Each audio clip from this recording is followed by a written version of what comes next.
प्रकृति की अनुपम कृति हिमालय अपनी अद्भुत सौंदर्यता एवं रहस्यमयता के लिए प्रसिद्ध है। हिमालय कालिदास की कल्पना का रहस्य खोल रहा है।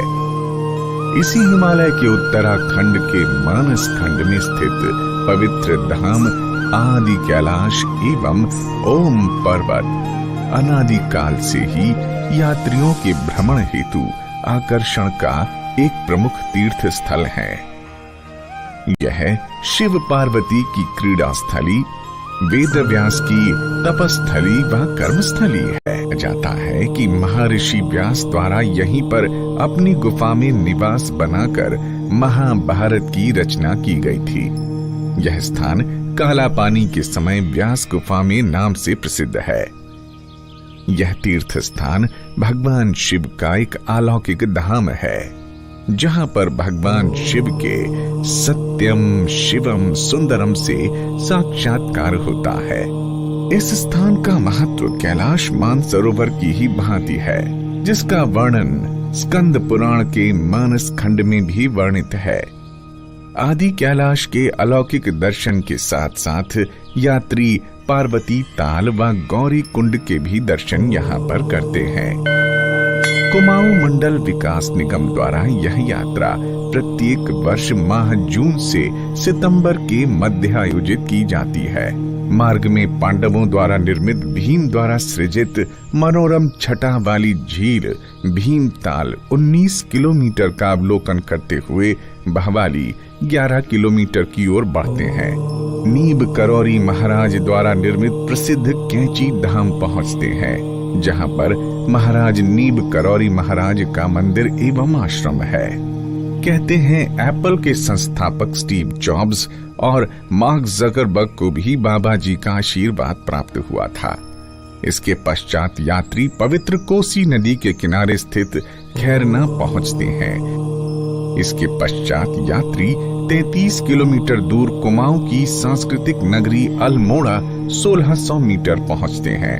15वीं शताब्दी से चंद्रवंशीय राजाओं की राजधानी रहा है। यात्री रात्रि विश्राम कुमाऊं मंडल विकास निगम के पर्यटक आवास गृह अल्मोड़ा में करते हैं। तीसरे दिन यात्री प्रातः 5 बजे प्रस्थान करते हुए 8 किलोमीटर की दूरी पर चीड़ के घने जंगलों के बीच होते हुए चितई मंदिर पहुंचते हैं। ये स्थान अलौकिक शक्ति से परिपूर्ण है।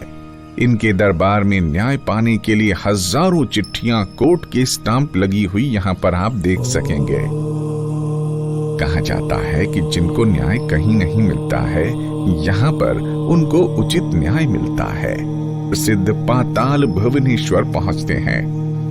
रहस्यों में खुद को समेटे ये गुफा अपने आप में प्राचीन शिल्प का एक जीता जागता उदाहरण है।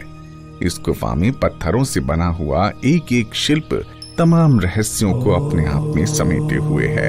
एवं स्थानीय जीप से काली नदी के किनारे कूलागाड़ एलागाड़ होते हुए 19 किलोमीटर दूर तवा घाट पहुंचते हैं। यहाँ पर दारमा घाटी से आने वाली धौली एवं व्यास घाटी से आने वाली काली का प्रचंड रूप देखने को मिलता है।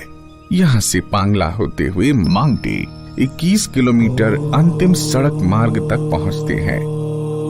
यहाँ पर से यात्रियों की पैदल यात्रा आरंभ होती है तथा यात्री 6 किलोमीटर की यात्रा हरे भरे बांज तिलौज अखरोट के जंगलों के बीच से होते हुए सामने दूसरी ओर नेपाल के सीढ़ी नुमा खेत व जंगलों को निहारते हुए यात्री दोपहर में निगम के पैदल वाले शिविर गाला 2440 मीटर पहुंचते हैं।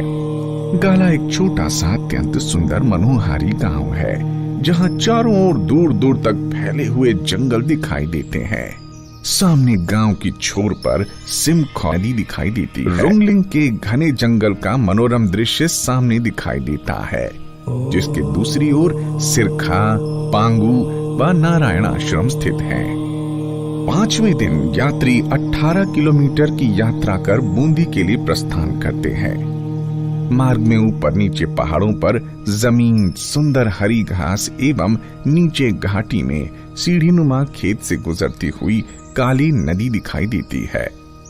नदी के उस पार नेपाल के जंगलों को चीरते हुए सफेद झरनों को निहारते हुए जिप्ती से लखनपुर तक के पहाड़ी चट्टानों के बीच 4444 सीढ़ियों से युक्त कठिन मार्ग से होते हुए यात्री लखनपुर पहुंचेंगे तथा यहाँ से काली नदी के किनारे किनारे कल कल छल छल का दृश्यावलोकन करते हुए यात्री मालपा 6785 फीट पहुंचेंगे के पश्चात यात्री भगवान शिव का जय जयकार करते हुए 3 किलोमीटर का रास्ता खड़ी दुर्गम चट्टानों को काटकर बनाया गया है तथा जिसके नीचे काली नदी बह रही है। इसके पश्चात हरे भरे जंगलों से होते हुए छाता, नजंग तथा पिलसीती के झरनों के सफेद पानी को देखते हुए सूर्य के प्रकाश के इंद्रधनुष रंगों से टपकते झरनों के पानी के कणों का आनंद लेते हुए यात्री लामारी पहुंचते हैं। इसके पश्चात यात्री 3 किलोमीटर चलकर बूंदी 2680 मीटर पहुंचेंगे कुंजी के लिए रवाना होंगे जो कि 19 किलोमीटर की दूरी पर स्थित है। मार्ग में छियालेख की 4 किलोमीटर की चढ़ाई पार करनी पड़ेगी। छियालेख में पहुंचते ही यहाँ के अलौकिक सौंदर्य को देखकर यात्रियों को अभी तक की सारी थकान गायब महसूस होती है। यहाँ पर कैल, देवदार, सुरई के वृक्षों का जंगल है तथा ये स्थान जीवन रक्षक जड़ी बूटियों का भंडार है। कुछ फूल जो अत्यंत खुशबूदार हैं, उनकी सुगंध से यहाँ पर स्वर्ग नंदन कानन जैसा एहसास होगा। सामने हिमालय के नेपाल की ओर आपी नम्पा शिखरों के दर्शन होंगे। इसके पीछे नेपाल की ओर से बहुत स्वच्छ और विशाल काय निर्मल सफेद झरना हाथी दांत के समान जंगल को चीरता हुआ दिखाई देता है। इसका यात्री अवलोकन करेंगे। यहाँ पर निगम के सुंदर पर्यटक सुविधा केंद्र में यात्री नाश्ता करेंगे। नाश्ते के पश्चात यात्री गुंजी को प्रस्थान करेंगे एवं मार्ग में गर्बयांग गांव का अवलोकन यात्री करेंगे। यहाँ से 3 किलोमीटर उतार के साथ गर्बयांग गांव पहुँचेंगे। यह इस इलाके का सबसे बड़ा गांव है। इसमें आगे बढ़ने पर काली नदी में स्थित एक लकड़ी का पुल भारत नेपाल को जोड़ता है। अब यहाँ से नदी के किनारे किनारे तेज हवाओं की सरसराहट, मार्ग के ऊपर मखमली बुग्याल, चंवर, गाय, याक, भेड़ों को चरते हुए आप देखेंगे। यह क्षेत्र जड़ी बूटियों एवं औषधि वनस्पति से परिपूर्ण है। इसके पश्चात यात्री दिन के भोजन के लिए 3 किलोमीटर पैदल चलकर सीती पहुँचेंगे। यहाँ पर स्थानीय दुकान में भोजन थककर आने के बाद अत्यंत स्वादिष्ट लगता है। यहाँ से आगे चलने के बाद चाँद इस क्षेत्र के नपलचियालों के गांव नपलजू पहुँचते हैं। इसके पश्चात ब्यास घाटी के मुख्य गांव सीती से 9 किलोमीटर दूरी पर गुंजी यानी 3220 मीटर पहुँचते हैं, जो गुंजियालों का निवास स्थान है।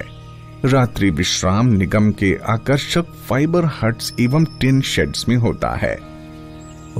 7वें दिन यात्री सुबह 6 बजे गुंजी से कुटी, जो कि कुल 20 किलोमीटर है, के लिए रवाना होते हैं। ये पूरा मार्ग बहुत ही सुंदर जंगलों से घिरा हुआ है। मार्ग में काली नदी अत्यंत शांत रूप में दिखाई देती है। यहाँ पर से हिमालय के अन्नपूर्णा, अपी, नम्पा शिखरों के अद्वितीय दर्शन होते हैं।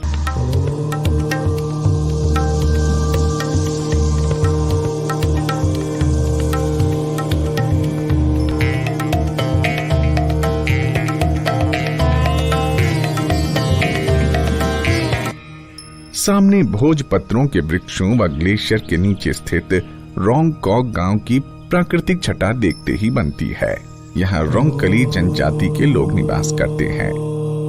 इसमें आगे अत्यंत सुंदर नबियालों के गांव नाभी गांव पहुंचते हैं, जहां से अत्यंत आकर्षक दृश्यों का अवलोकन होता है, मानो स्वर्ग में पहुंच गए हैं।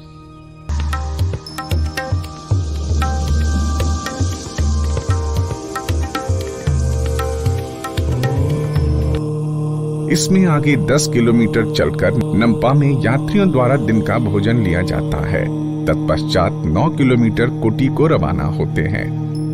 मार्ग में पामा, गोकुल धूप, खुशबूदार जड़ी बूटियों, भोजपत्र के वृक्षों का आनंद लेते हुए कुटी पहुंचते हैं। ये इस क्षेत्र का अंतिम सर्वाधिक ऊंचाई वाला परंपरागत गांव है तथा अपनी प्राकृतिक सुंदरता के लिए विख्यात। गांव का नाम पांडवों की माता कुंती के नाम से रखा गया है। इस क्षेत्र की कई हिमालय पर्वत श्रृंखलाएं पांडवों के नाम से जानी जाती हैं, जैसे कुंती पर्वत, पांडव पर्वत आदि। इससे इस क्षेत्र के पौराणिक महत्व का आभास होता है। इस स्थान पर कुछ समुद्री पत्थर मिलने से इसका टेथिस यानी पुराना समुद्र क्षेत्र होने का प्रमाण मिलता है। कुटी 3220 मीटर पर रात्रि विश्राम स्थानीय लोगों द्वारा परंपरागत रूप से संचालित स्थानीय भोजन के साथ स्थानीय घरों में यात्रियों को कुमाऊं मंडल विकास निगम के सौजन्य से कराया जाता है।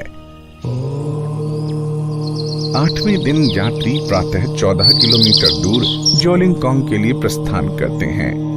मार्ग से ही आदि कैलाश को लुका छिपी करता हुआ देखते हैं। मार्ग में विशाल बर्फ से ढके पर्वत, निकुंजरामा, हरि पर्वत, पांडव पर्वत, कुंती पर्वत के दुर्लभ अलौकिक दर्शन करते हुए यात्री जोलिंगकांग पहुंचते हैं। यहाँ पर बादल नीचे चले गए हैं। हम बादलों से ऊपर एक स्वप्न लोक आदि कैलाश क्षेत्र में आ गए हैं।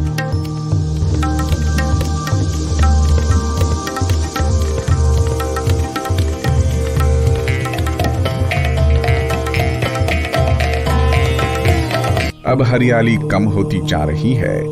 कहीं कहीं हरी घास के चटख व सुर्ख छोटे छोटे लाल फूल दिखाई दे रहे हैं। रात को यात्री रात्रि विश्राम निगम के शिविर जोलिंगकांग में करेंगे। 9वें दिन यात्री सुबह नाश्ते के पश्चात आदि कैलाश के लिए रवाना होते हैं। हिमालय में बर्फीली पर्वतों पर पड़ने वाली सूरज की रश्मियां देखने लायक होती हैं। इसके पश्चात 3 किलोमीटर आगे चलकर आदि कैलाश पर्वत की छाया पार्वती ताल में साफ दिखाई देती है तथा आदि कैलाश का अलौकिक सौंदर्य दिखाई देता है।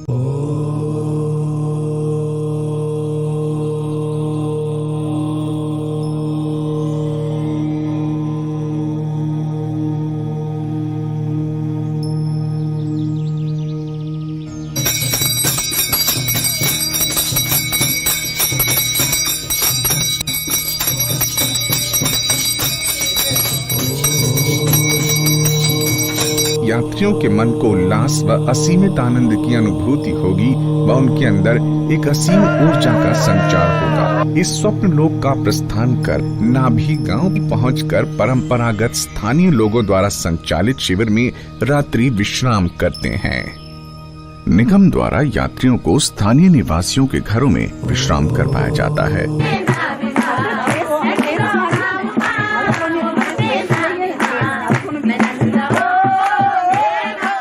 10वें दिन यात्री प्रातः पैदल चलकर गुंजी पहुंचते हैं। रात्रि विश्राम कुमाऊं मंडल विकास निगम के शिविर में करते हैं। 11वें दिन यात्री काला पानी की ओर प्रस्थान करते हैं। मार्ग में काली के स्रोत को ज्यों-ज्यों आप बढ़ेंगे, नदी का पानी ही नहीं वनस्पतियां भी कम होती चली जाती हैं, पेड़ ठिगने होते चले जाते हैं।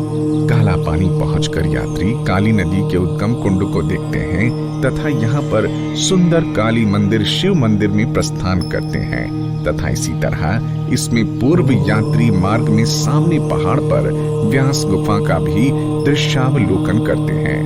यहाँ पर यात्री 9 किलोमीटर चलकर नावी ढांग पहुँचते हैं एवं नावी ढांग से भव्य सुंदर आध्यात्मिक ओम पर्वत के दर्शन कर प्रणाम करते हैं।